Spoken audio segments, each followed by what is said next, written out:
জাতীয় নাগরিক পার্টি এনসিপির পদযাত্রা তখন রাজশাহীর আলুপট্টি থেকে 0 পয়েন্টের দিকে যাচ্ছে। মেয়েকে কোলে নিয়ে পদযাত্রার ভিডিও ধারণ করছেন এক মা। তিনি বলেন, দেশে আর কখনো এমন পরিস্থিতি না হোক যেন জুলাইয়ের ভয়াল দিনগুলো ফিরে আসে। মেয়ের জন্য নিপীড়ন মুক্ত বাংলাদেশ চান তিনি।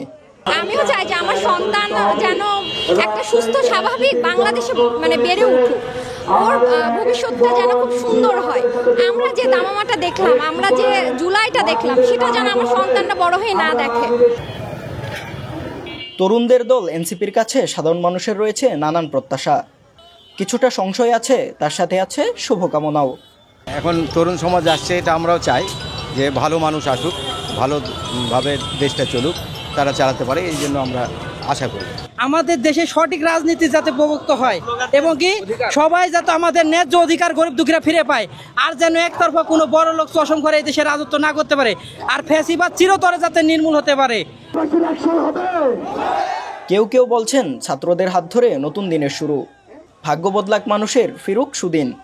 এরা তো চাইছে কি যে আমরা দেশকে সুস্থ রাখবো, দেশকে ভালো রাখবো, এখন তো চেষ্টা চালাচ্ছে, কিন্তু দেশকে ভালো তো ওরা খারাপের দিক তো চিন্তা ভাবনা করবে না। এখন নতুন মানুষ নতুন করার চেষ্টা করবে। রাজনীতির ইতিহাস বলে পদযাত্রা একটি দলকে দেশের জনগণের কাছে পরিচিত করে তোলে, তৈরি করে নেতৃত্বের। এনসিপির জুলাই পদযাত্রায় তেমনি সাড়া মিলছে আপামর জনসাধারণের। শাহপরান, স্কাই বাংলা, রাজশাহী।